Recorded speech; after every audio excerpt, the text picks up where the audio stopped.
Hi, my name is Becky. I'm a Christian and I have ADHD and bipolar type 2. And I'm sharing my life story, and this is the last video number 7. And I'm going to talk about how I got my diagnosis and just where I'm at now. And pardon my cats. They're crazy. In the previous videos, I talked about getting married, having kids, all the trauma that I had and the healing that God brought me.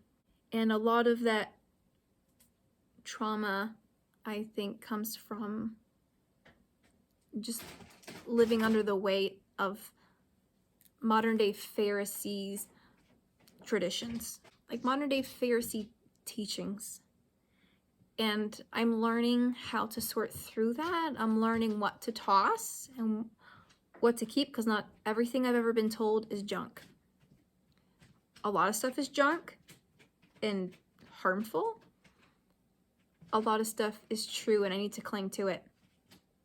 So I'm in the process of sorting through that. Wow, it is so distracting in here. So I'm recording this at the end of February. I was diagnosed in November of the year before. I had watched a YouTube video on ADHD. I don't know why that I watched it. Maybe it popped up on my feed because October was ADHD Awareness Month. Maybe YouTube's algorithms figured out I had ADHD before I did. I don't know. But I think it was God working and helping me. It was there. I watched it. And I could just so relate. So much of my past was like, wow, that makes sense. That explains so much. And when the lady mentioned suicidal ideation, it was like, whoa, I don't know what that word means, but if it means what it sounds like it means, wow, that was me. Just laying in bed at night and just picturing getting killed. Imagining getting stabbed, shot with an arrow, getting my head chopped off. I don't know why it's always some sort of blade, but I just thought that's really weird. And I realized it was not a healthy thing to do. So I was trying to just stop that. But still, it's weird. Like, I'll just be laying in bed and I'll just imagine getting tied up, getting my wrists bound. I don't know. Very odd. I knew I had ADHD as best as I could figure. I was like, man, if I don't have this, then I don't know what I have. But I know I have something I've always known. I remember just being a young teenager and talking to my younger sister and just being like, am I like mentally retarded? Like maybe a little bit? This was the first time where it was like, oh my gosh, that's it. That explains so much. That is what's wrong. And now when I just want to be like, what's wrong with me? It's like, oh yeah, now I know.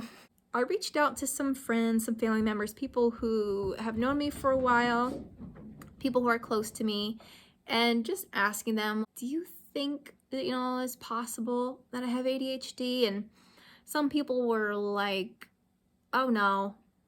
And maybe they were thinking of the stereotypical ADHD of the hyperactive. And maybe I've just done a really good job of masking and just trying to look normal and that people think I'm normal-ish. I mean, there's things I just know. People know I'm quirky, but I think it's just, oh, that's just Becky. That's just who she is. Some people were like, yeah, I think so. I've wondered in the past, or just like maybe. So I went to the therapist.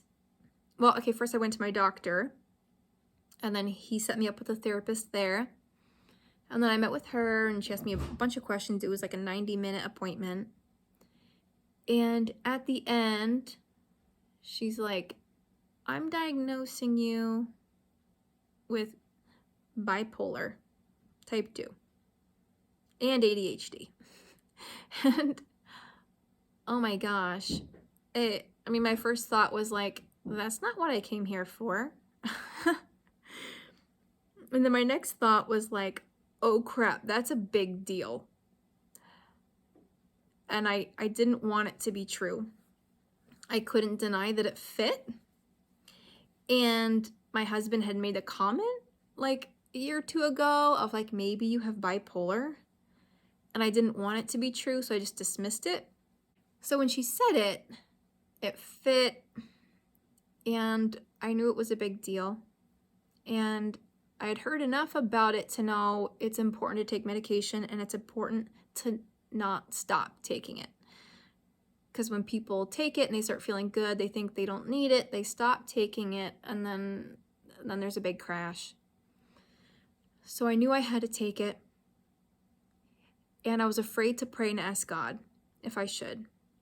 Like, I did a quick check with my spirit of like, just like give me a big no if you really don't want me to, and I didn't feel any like huge warning or red flag, so I was like, I'm just gonna go with it. So I started taking the medication for the bipolar, and it helped right away.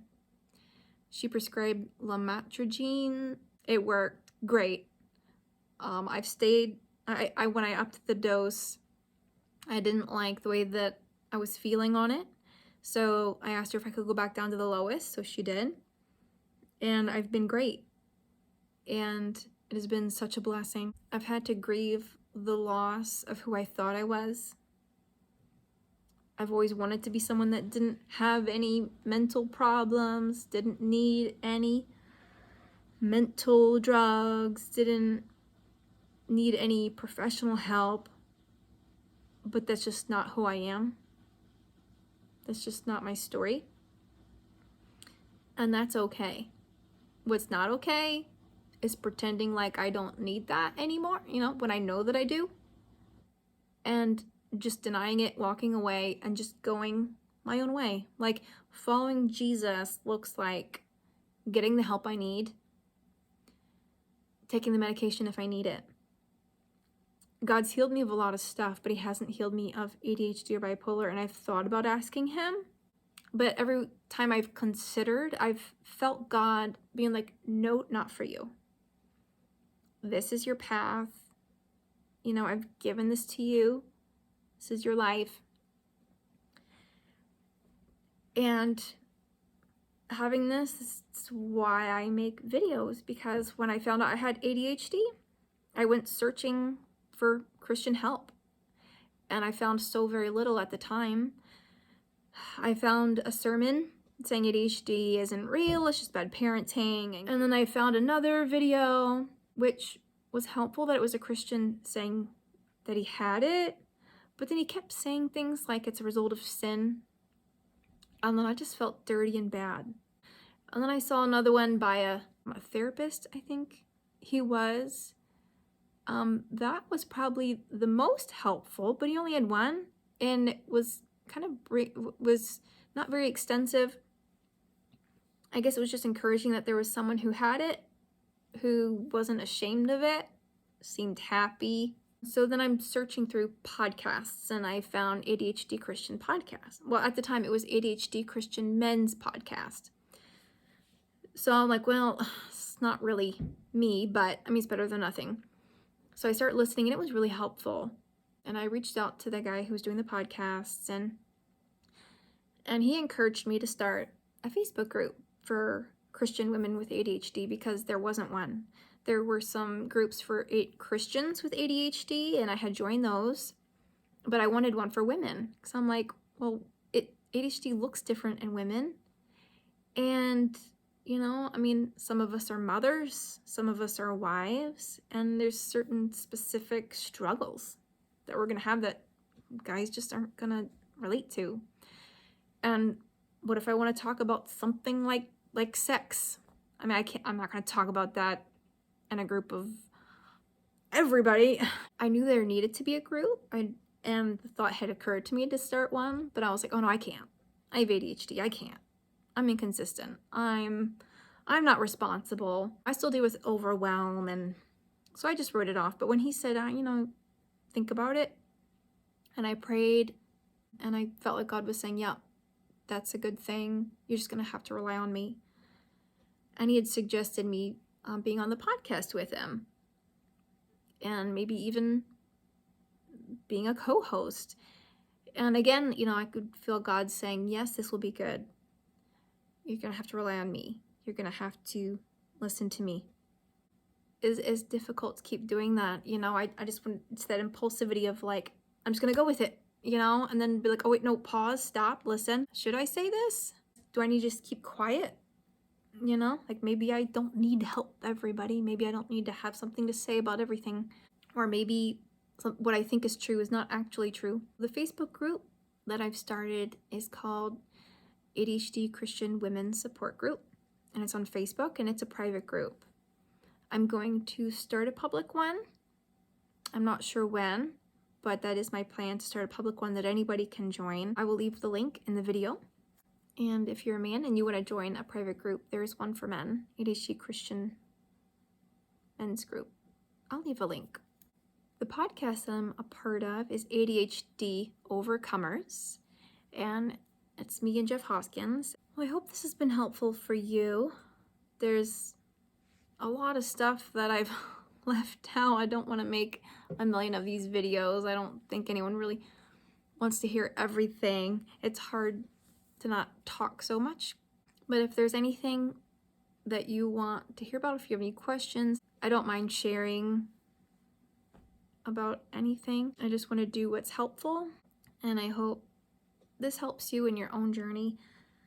Have ideas of what to try, or to know that you're not the only one who's struggling, and that there is hope. We don't have to stay defeated. We don't have to stay in the dark. Like, we can take a step towards Jesus. We can reach out, ask him for help. He's there, he hears us, and he cares.